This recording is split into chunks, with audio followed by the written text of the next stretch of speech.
Este es el ser vivo más abundante del planeta Tierra, una bacteria, un microorganismo unicelular capaz de poblar cualquier tipo de hábitat, los más extremos manantiales de aguas calientes o ácidas, las profundidades del mar e incluso desechos radiactivos.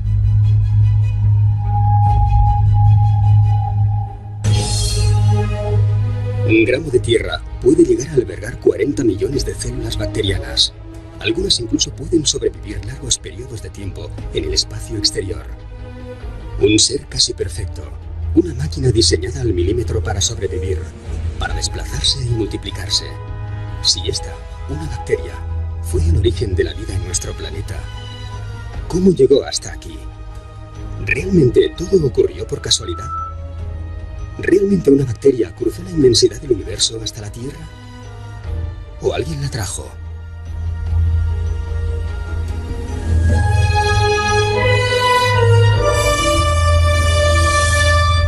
Para un ingeniero como yo, esa es una gran pregunta que ha sido totalmente ignorada. ¿Cómo y por qué? Es una de esas cosas que creo que necesitan un nuevo enfoque. Necesita geólogos, arquitectos, ingenieros y con una mente abierta. Para analizar este asunto de forma seria, hemos de seguir los cánones de nuestra ciencia, de la ciencia que conocemos, entendiendo que nuestra ciencia es limitada, es decir, que no explica todos los fenómenos que ocurren. Tanto las epopeyas asiáticas como los mitos sumerios, como la civilización maya, los egipcios, todas las civilizaciones del mundo parecen estar aludiendo a un momento primordial, a un momento que definimos como la creación, a seres que vinieron del cielo, a dioses que les instruyeron. ¿Por qué no pensar que esos dioses pudieron mantener eventuales contactos con esas civilizaciones, relacionarse, vivir durante un tiempo en este planeta, influenciarlos y después volver a su lugar de origen?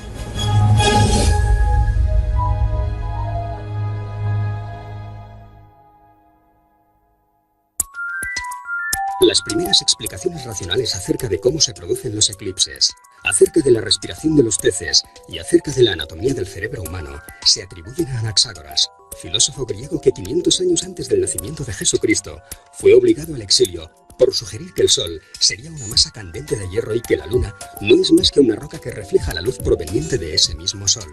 Totalmente convencido de la veracidad de sus ideas, Anaxágoras se instala en Lánsaco, donde se dejó morir de hambre. En 1903, el galardonado con el Premio Nobel de Química, Svante August Arrhenius, influenciado por los estudios de Anaxágoras, populariza el término panspermia. ¿Cómo nació la vida? Todavía no está claro. Los biólogos, los microbiólogos todavía no tienen demasiado claro cómo se generó la vida en la Tierra. La teoría de la panspermia propone que la vida pudo tener su origen en cualquier parte del universo y no haber surgido directa o exclusivamente en el planeta Tierra. Afirma que la vida, siempre entendida como organismos microscópicos, pudo viajar en la cabeza de algunos meteoritos que, al fragmentarse, pudieron haber llegado a nuestro planeta como si de una suerte de semillas cósmicas se tratase. Una serie de estudios, realizados 60 años más tarde, podrían venir a confirmar las hipótesis de Arrhenius y Anaxágoras. Confirmarían que, efectivamente, existen bacterias capaces de sobrevivir largos periodos de tiempo e incluso de hacerlo en el espacio. Los análisis realizados en el meteorito Murchison, caído sobre Australia en 1969, concluyen que dicho meteorito contiene dos precursores del ARN y el ADN, y las bacterias enviadas a la Luna en 1967 en el interior de la sonda Surveyor 3 pudieron ser revividas con facilidad cuando regresaron a la Tierra 3 años más tarde. Francis Crick, también galardonado con el Premio Nobel, da una nueva vuelta de tuerca a la teoría al sugerir que esta panspermia pudo haber sido dirigida, que no sería algo meramente casual. Algo orquestado. ¿Por quién? Bueno, pues a lo mejor por esos dioses del pasado, ¿no? Como si de una forma u otra hubiéramos sido tocados por algo para decir, señores, esto está ocurriendo, esto está ahí, despertemos la conciencia porque verdaderamente merece la pena enfrentarse a estos y otros enigmas. El propio descubridor de la estructura del ADN, Francis Crick, fueron James Watson y Francis Crick, dos científicos, ambos siempre se mostraron muy sorprendidos por la complejidad de nuestro ADN, y el propio Francis Crick, Premio Nobel de Química por el descubrimiento de la estructura del ADN, el padre de la moderna genética, uno de los grandes hallazgos de la historia de la humanidad. Su teoría es bien clara: la vida solo pudo venir a bordo de una nave extraterrestre. Eso lo dice Francis Crick, el descubridor de la estructura del ADN. Él ha dicho que la única explicación para que el ADN, que no hay duda que ha llegado del espacio, hubiera llegado intacto, hubiera sido a bordo de una sonda extraterrestre que lo hubiera depositado aquí tras haberse generado la vida, según él, de una forma de evolución darwinista en cualquier otro planeta. Un transporte deliberado, cuyo fin sería el de sembrar vida en planetas de distintos sistemas solares, entre los que estaría la Tierra.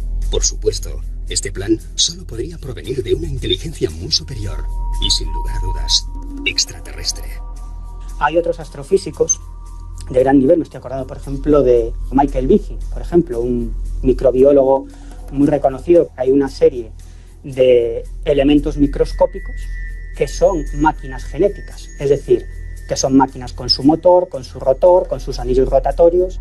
Desde el punto de vista de Michael Behe y otros muchos microbiólogos, son máquinas ensambladas por algún tipo de inteligencia. Desde su punto de vista no se han podido ensamblar por sí solas porque cada una de sus partes no tiene una función predeterminada, por lo tanto no han podido evolucionar según la teoría de la selección natural. La única posibilidad es que exista algún tipo de inteligencia que en un pasado remoto haya ensamblado esas, lo que ellos llaman máquinas moleculares. Bueno, yo me pregunto, quizás sí hemos localizado esa inteligencia, o esa inteligencia está interactuando con nosotros de algún modo, ¿no? Y si el fenómeno OVNI tiene mucho que ver con esa inteligencia que ha sido la responsable de crear la vida en la Tierra, es una pregunta. Una pregunta que muchos se hacen pero que muy pocos están dispuestos a responder. Si esas luces, esos objetos voladores no identificados que recorren nuestros cielos, son los mismos de los que hablan los antiguos escritos de la Edad Media, si son los mismos en los que se inspiraron nuestros ancestros para decorar sus cavernas, y son los mismos que hoy en día se cuelan en las pantallas de nuestros radares, ¿no cabe la posibilidad de que sean los mismos que un día hicieron crecer la vida en este planeta? El fenómeno OVNI está interaccionando con el ser humano desde que el hombre es hombre, o incluso pudo llegar a participar activamente en su creación. A día de hoy no se conoce el eslabón perdido entre el homínido y el hombre, y es posible que pudiese haber una intervención extraterrestre en la creación del ser humano. ¿Por qué no pensar que unos dioses instructores, que eso que hoy llamamos extraterrestres, fueron los responsables del salto del homínido al hombre? Que la gente sepa que hay cosas que no tienen explicación y que están ahí y que merece la pena estudiarlas, porque posiblemente van a aportar muchas respuestas a grandes cuestiones de la humanidad.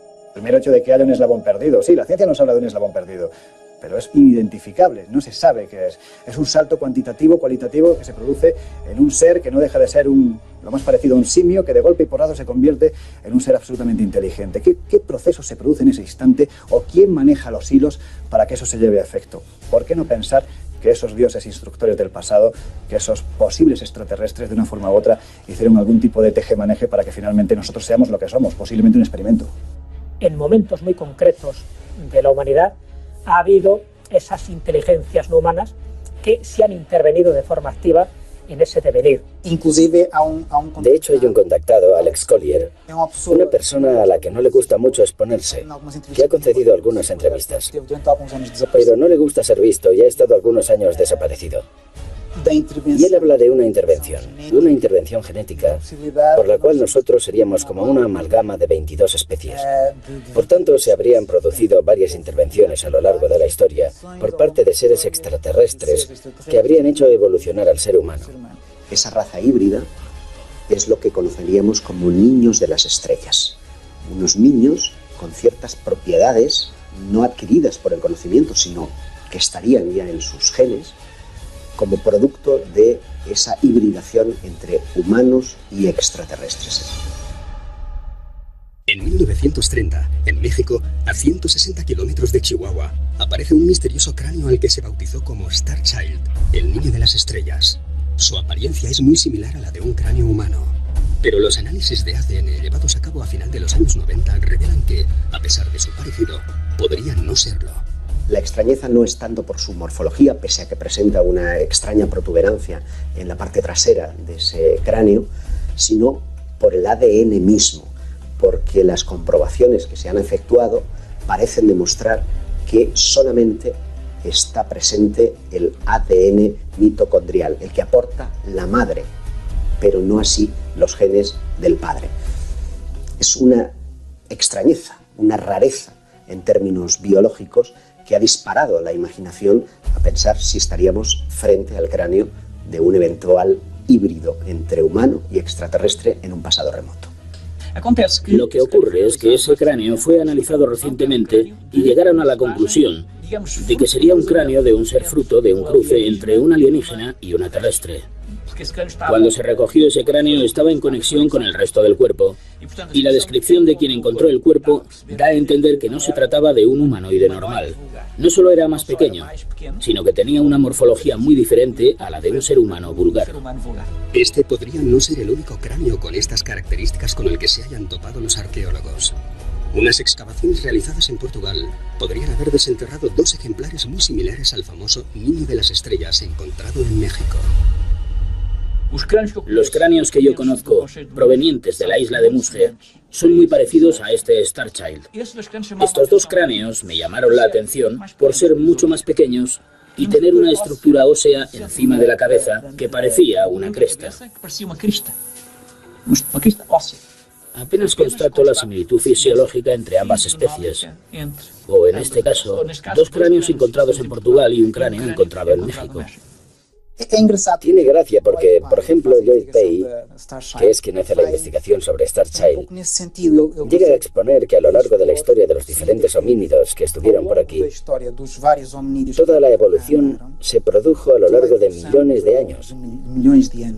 Y todos ellos, en cuanto a sus esqueletos, son muy parecidos. Y de repente, en un menor espacio de tiempo, surge el Homo sapiens sapiens, que tiene una estructura muy diferente a todos los anteriores. En el periodo de unos pocos millares de años es completamente distinto. Así que él sustenta ahí esa posible intervención. ¿Será real, no? No lo sabemos. Hay tantas cosas en la historia que no logramos explicar y que está mal contada, pero ¿por qué no pensar que se produjo esa intervención?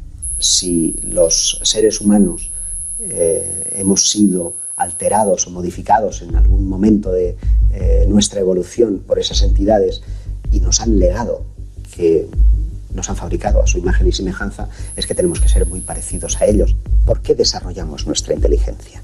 Ese eslabón perdido, ¿quién nos dice que no pudo ser inducido por esos dioses venidos del cielo?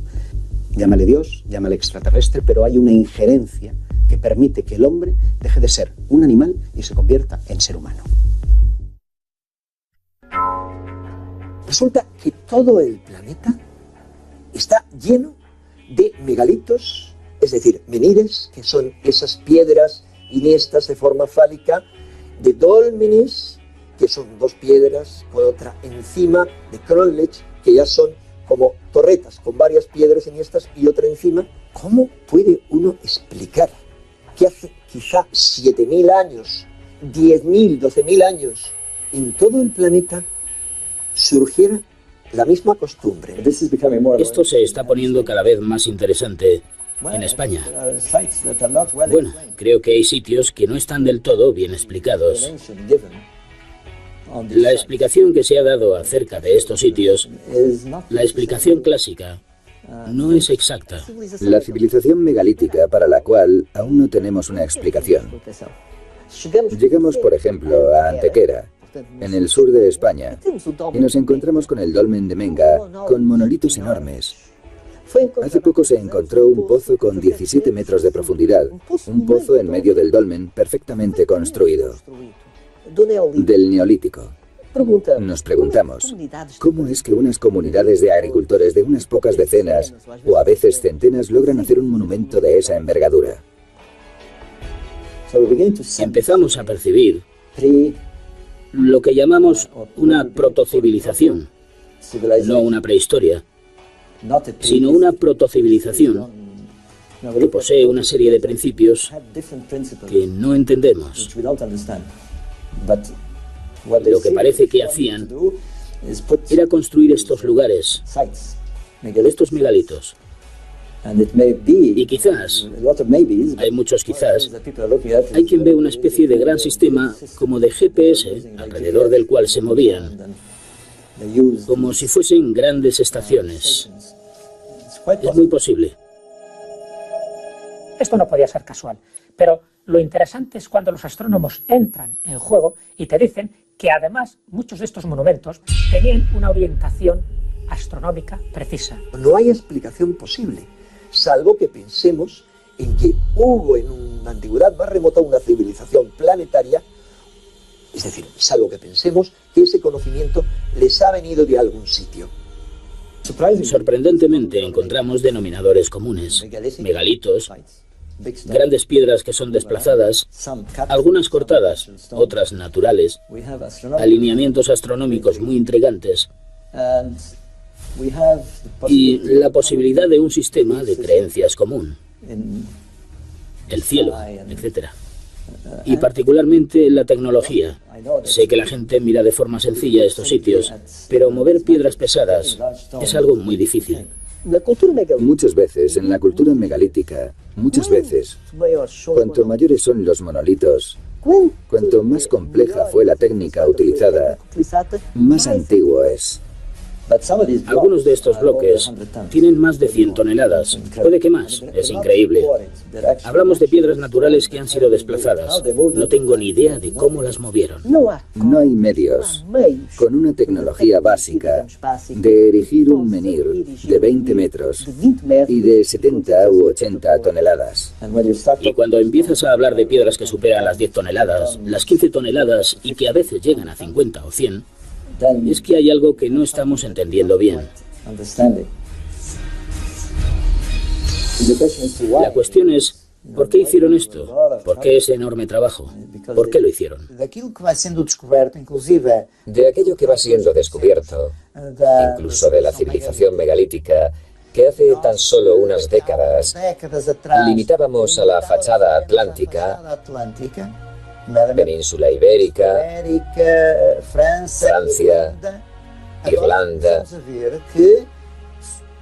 Vemos ahora que surgen inscripciones, motivos pictóricos similares en partes del mundo tan distantes como Kirguistán o Vietnam. ¿Cómo es posible? Un ejemplo básico de ello, por ejemplo, me parece, se puede establecer en Göbekli Tepe, en Turquía. Hay un yacimiento datado alrededor del 12.500 a.C., que tiene las mismas estructuras que las tablas menorquinas. Además, esas estructuras de Göbekli Tepe revelan un grado de civilización extraordinarios, con finos grabados, con un cochecito, por ejemplo. Formaría parte de los objetos fuera del tiempo o fuera de su contexto, que se anticipa a la rueda. Lo que encontramos representado en la prehistoria posiblemente trataba de atraer hacia sí aquellos seres que les instruyeron, además, en algunos de sus conocimientos. El hecho de que 7.000 años después de que fueran erigidos esos menhires y lo podamos admirar hoy, lo único que refleja es la necesidad del hombre antiguo de que su obra perdurara en el tiempo. Tal vez porque el mensaje no era para su época, sino para una época posterior, para nuestros tiempos. Estamos en un momento en el que la fenomenología OVNI vuelve de nuevo a reactivarse en todo el mundo. ¿Y si lo que nos legaron nuestros antepasados tenía que ser interpretado en una clave moderna? A mi juicio estaríamos ante una evidencia de que hemos recibido visitas desde la más remota antigüedad. No se comprende sino por qué esa obsesión excesiva de los antiguos por las estrellas. Ahora hace falta abrir las mentes.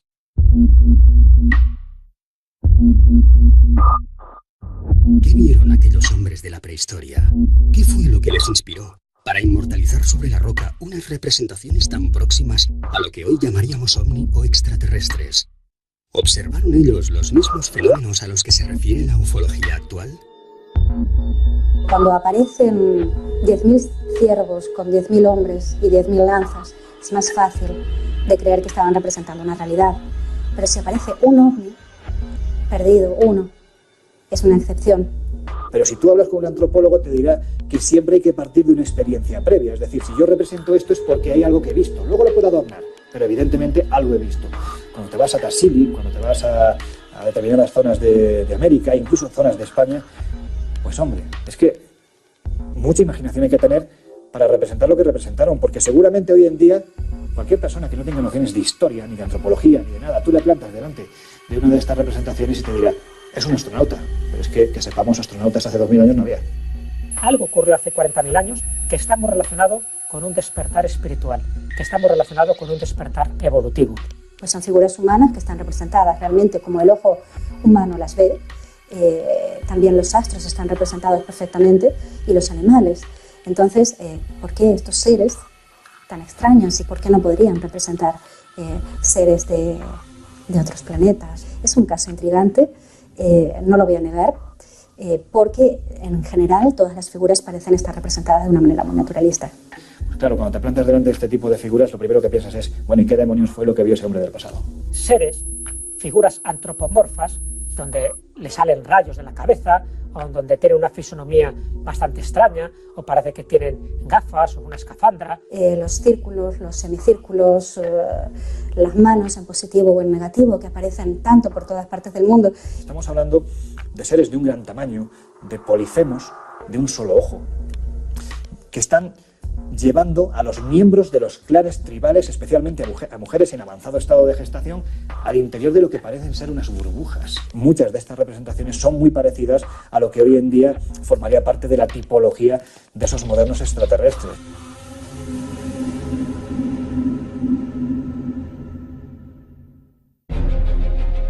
Grandes batallas que hicieron virar el curso de la humanidad. Descubrimientos que cambiaron por completo nuestra visión del universo. Restos arqueológicos capaces de hacer llegar hasta nuestros días secretos de la antigüedad. Luces, apariciones, ovnis y contactos que parecen elegir los momentos más relevantes de la historia para darse a conocer, para inmiscuirse en los asuntos del hombre. ¿Cómo explicar un fenómeno que parece habernos acompañado desde el comienzo de los tiempos? Un fenómeno capaz de actuar durante la era neolítica, en la Edad Media, durante la Revolución Industrial, en plena Guerra Fría. Para muchos investigadores todo esto no es casual. Nos observan, nos tutelan y nos guían desde el principio. Yo no voy a negar que hayan existido contactos hace 10.000 años o hace 15.000 años. Y de hecho, pues la representación de estos signos tan recurrentes, ¿no?, en todas estas partes del mundo, pues podría ser una prueba de ello. Pudiera ser. Yo no lo descarto. Yo soy partidario, yo sí que sostengo que en algún momento de la antigüedad fuimos visitados. Encontramos, para mí, evidencias de que la Tierra ha recibido diferentes tipos de visitas en diferentes momentos del pasado. En Santa María de Olesa, en Cataluña, encontramos uno de los informes más antiguos que pueden relacionarse con el avistamiento de un objeto volador no identificado. Leer y escribir, en la Edad Media, era un conocimiento que solo podía alcanzarse tras los muros de los conventos de una península ibérica inmersa en plena reconquista. Era la Iglesia quien redactaba testamentos, quien redactaba capítulos matrimoniales, quien redactaba compraventas. Uno de esos textos, un acta notarial de 1642, parece recoger lo que muchos considerarían como un avistamiento ovni de la Edad Media. Les leo el documento. Si quieren, les leo una parte. 3 de julio, entre las 9 y las 10 de la noche. De Montserrat surge una luz, una señal luminosa. Esa señal se transforma en algo parecido a un globo. Y ese globo acaba dividiéndose en 3 lunas. Y dice que esto dura un cuarto de hora. Después dice que surge otra señal luminosa, otra. Así que ya tenemos 2 fenómenos, que asciende por la montaña. Era de noche. Pero era tal el resplandor que parecía de día. Vi que se iluminaba toda aquella ladera de la montaña, seguido de un gran resplandor, cuadrado, blanco. Y dijo que, en su conciencia, aquello no podía ser sino cosa sobrenatural y prodigiosa. Juraba, la primera testigo, Eulalia Salas, que aquella segunda señal provenía de la zona de la Santa Cova. Esto dicho por aquel capellán y por más gente a la que él enumera con nombres y apellidos, y que estuvieron durante más de una hora mirando al cielo y viendo una cosa que no podían explicar. Es un documento notarial, hecho por una persona de prestigio. Muy preciso. No le pudo hacer una foto porque no existían, pero si hubiera podido, se la habría hecho. Este documento no es único. No se trata de una excepción de la historia. De entre los más de 700 casos recogidos por los servicios de inteligencia norteamericanos, en el conocido como Libro Azul, encontramos un incidente que tiene lugar en territorio portugués y que aún hoy continúa sin explicación.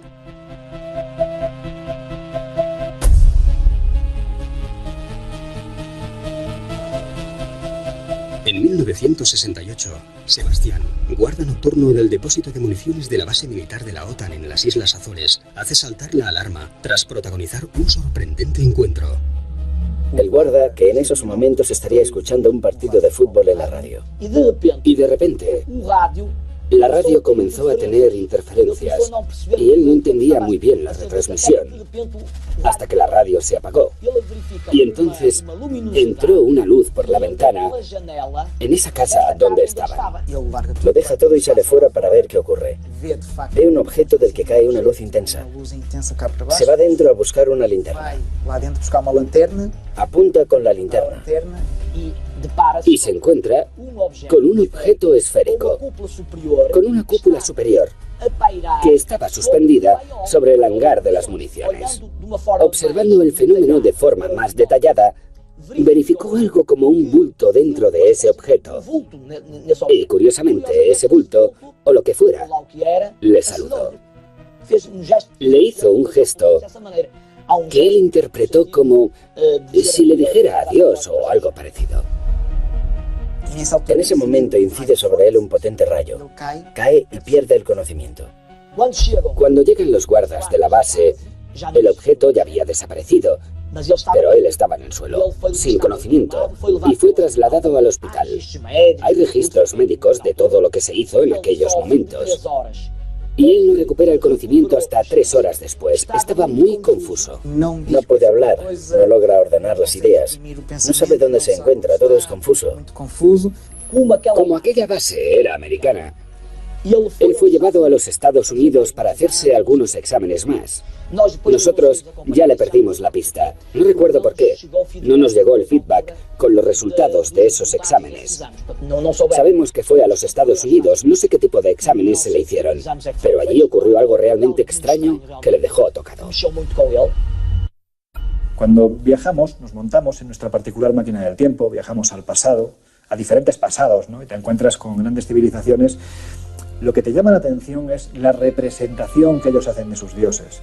Primero, porque es sospechosamente humana, sospechosamente parecida a nosotros. A mí me llama mucho la atención el que se mencione la llegada de unos dioses provenientes de Mulmul, que aparece en un tratado que se llama el Tratado del Mulapín, sumerio, babilónico, y donde nos mencionan estos dioses que vinieron de Mulmul, de las Pléyades. Obviamente no podemos encontrar en ninguna tablilla sumeria el término alienígena, porque ese concepto no existía. Pero seguramente se estaban refiriendo a lo que hoy conocemos como extraterrestres cuando aluden a esos dioses venidos del firmamento. Para ellos esos dioses eran reales, y cuando hablamos, por ejemplo, de la Torre de Babel, se supone que el dios Marduk era el que vivía en el ático de la Torre de Babel.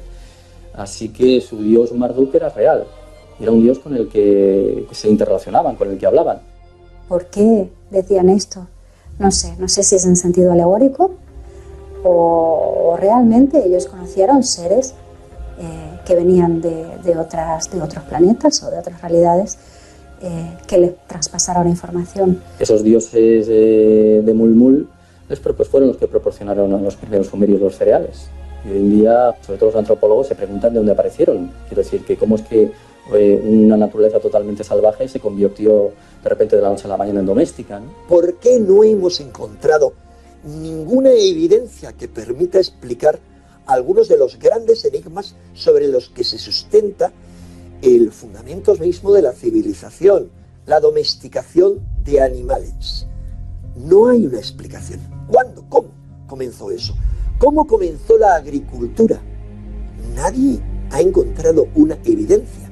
Se encuentra la agricultura de repente en todas las partes del globo, pero si examinamos las leyendas, se dice que son traídos por dioses. Las leyendas forman parte de hechos reales o surgen a partir de hechos reales. Hablamos de gente de carne y hueso y que también moría, porque esos dioses mueren y así aparecen mencionados muchas veces en los textos antiguos. Esos dioses que aparecen en los mitos tenían una consistencia más física, se presentaban aquí y dejaban esa prueba. Por lo menos les enseñaban a hacer esas estructuras que en ocasiones no somos capaces ni tan siquiera nosotros de hacer. Yo parto de la idea de que esos dioses del pasado, que supuestamente para todas las culturas venían de las estrellas, pues ¿por qué no pensar que venían de esas estrellas a transmitirnos ese legado o por lo menos a controlarnos? Hay quien está esperando, ¿no?, el regreso de estos dioses. En 1492, tras 7 siglos de conflicto, los reyes católicos toman Granada, el último enclave musulmán. La reconquista cristiana de todo el territorio peninsular ha sido completada.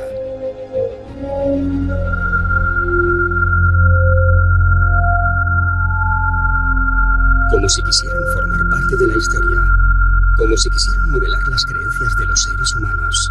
Esas luces eligen ese preciso momento, el final de la reconquista, para manifestarse de nuevo. Más de 80 personas se congregaban en la iglesia del Carmen, en Cataluña. Una esfera luminosa entró por uno de los ventanales, sin romper sus cristales, cruzó todo el recinto sobre los atónitos feligreses y fue a detenerse ante la capilla de la Santísima Trinidad. Aquel haz de luz se dividió en 3 y desapareció por otro de los ventanales, tras hacer que las campanas repicasen solas. ¿Qué eran aquellas 3 luces? El tema se parece al de los Foo Fighters de la Segunda Guerra Mundial. 3 luces que acompañaban a los aviones ingleses, y los ingleses pensaban que se trataba de un arma nazi. Y los nazis pensaban que se trataba de un arma inglesa, y finalmente los servicios de espionaje se van a dar cuenta de que ninguno sabía qué era. Resultó ser eso, ¿no? 3 luces. Un día, de la noche a la mañana, el ser humano descubrió cómo hacer fuego. Otro día dejó de recolectar frutos, porque ya sabía cómo domesticar animales y ya conocía la agricultura. Como por arte de magia inventa la escritura y aprende a mover toneladas de piedra con las que contentar a sus dioses. Si surgió de la mente de ellos o fue un conocimiento que aprendieron de otros seres que no fueran de este planeta, yo no lo sé. El concepto extraterrestre es un concepto moderno. Por eso, cuando estamos revisando la historia, esos antiguos arquitectos de la antigüedad podrían estar refiriéndose a los dioses venidos del cielo. La teoría de los antiguos astronautas, también conocida como hipótesis del paleocontacto, sostiene que seres extraterrestres habrían visitado la Tierra desde la más remota antigüedad, que ellos habrían sido los responsables del origen y desarrollo de las distintas culturas humanas, y nos habrían aportado tecnología y conocimientos suficientes como para permitir que nos convirtiésemos en la especie dominadora del planeta. Alguien muy parecido a los actuales astronautas podría haber mantenido contacto con nuestros antepasados de la prehistoria y podría habernos acompañado, habernos tutelado y habernos instruido a lo largo de toda nuestra historia. Precisamente esa teoría lo que nos proporciona es una explicación a cómo nosotros desarrollamos de una forma no gradual, sino exponencial, la tecnología en nuestro mundo. La arquitectura, el arte, la lengua, la forma en la que nos comunicamos, en la que ese conocimiento aparece en todo el mundo, es prácticamente como si nos hubieran hecho así, como una chispa, vamos a llamarle divina, que nos proporciona esa inteligencia y ese nivel de desarrollo.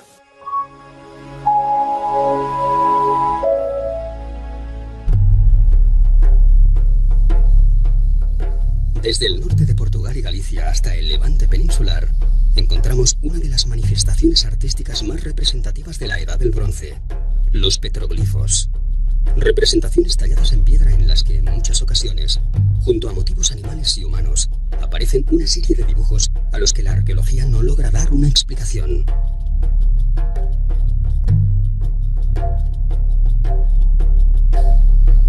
Los petroglifos, igual que las pinturas rupestres, nos remiten a un tipo de información privilegiada, porque aquellos que lo hacían tenían que tener un tipo de conocimiento muy específico para realizar luego ese tipo de grabados. Y en concreto, incluso en términos de la propia astronomía, conocimiento de los astros. Cuando estudiamos todo ello, vemos claramente que está señalando a determinadas estrellas.